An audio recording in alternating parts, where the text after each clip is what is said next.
Quel est le déchet le plus jeté dans la nature? Les plastiques. Le papier. Et à mon avis, c'est le plastique. Les bouchons de bouteilles.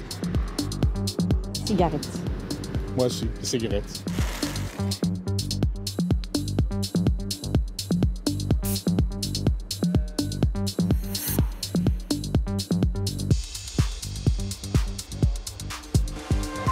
Je suis Michael Grybowski, je suis co-responsable de l'antenne parisienne de Surfriders Foundation Europe. Surfriders, c'est une association qui milite et qui préserve les océans et tout ce qui va être lié au littoral. On est au bord du canal Saint-Martin à Paris et ce matin on a effectué une collecte de mégots de cigarettes. On avait 5 bocals, on était 7, on a récolté pendant une petite demi-heure et on a récolté une quantité assez importante de mégots, environ 1000. C'est assez courant de retrouver ce nombre de mégots. On a fait une collecte la fin de l'année dernière au bord de ce même canal et on en a compté à peu près 15 000 mégots à 80 bénévoles sous 1 heure de temps. On peut estimer qu'à peu près entre 2 tiers et 3 quarts des cigarettes achetées finissent par terre et non dans une poubelle.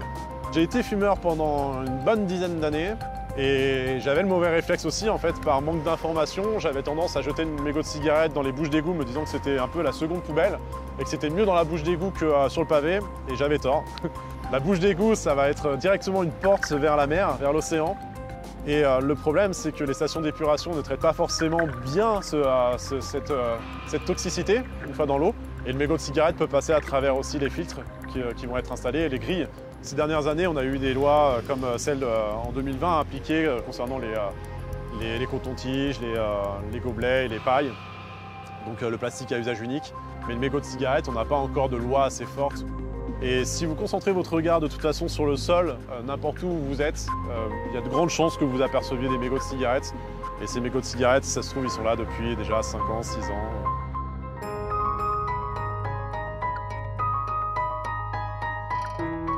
Les filtres de cigarettes n'ont pas toujours existé. Ils ont fait leur apparition dans les années 50 quand un lien formel a été établi entre tabac et cancer pour protéger les fumeurs. Ces 2 petits centimètres qui ressemblent fort à du coton et du papier. Mais un mégot, en réalité, c'est du plastique, de l'acétate de cellulose pour être précise, qui se décompose ensuite en microplastique. Ajoutez à cela plus de 4000 substances chimiques et vous obtenez un déchet très toxique. Comment pollue-t-il? À quel rythme? On est encore très loin de tout savoir.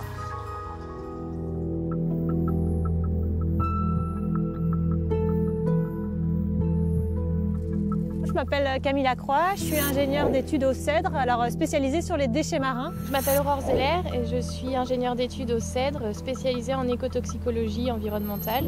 Donc à la marina du château à Brest, on a une expérimentation en cours qui consiste à étudier la dégradation du mégot de cigarette dans l'eau de mer. Et pour ce faire, on a placé les mégots de cigarette dans des cages que l'on a placées au fond de la marina. Au bout d'1 an, on a, pour certaines marques, on voit qu'il y a une dégradation qui est quasi complète.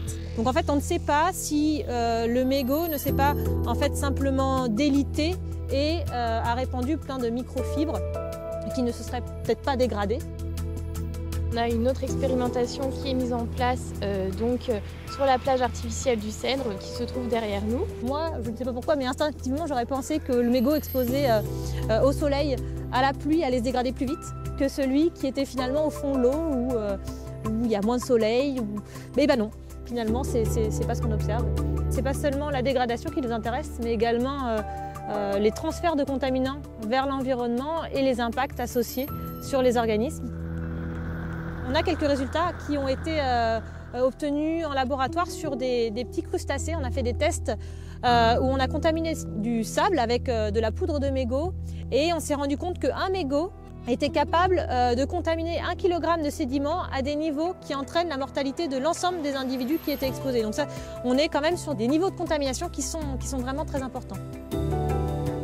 C'est un des rares déchets qu'on voit encore très souvent jetés dans l'environnement. Alors que les autres déchets, il y a une prise de conscience qui est beaucoup plus importante.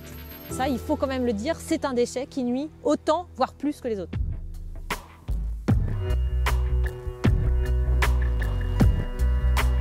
Je m'appelle Bastien Lucas et je dirige la société Mégot Recyclage.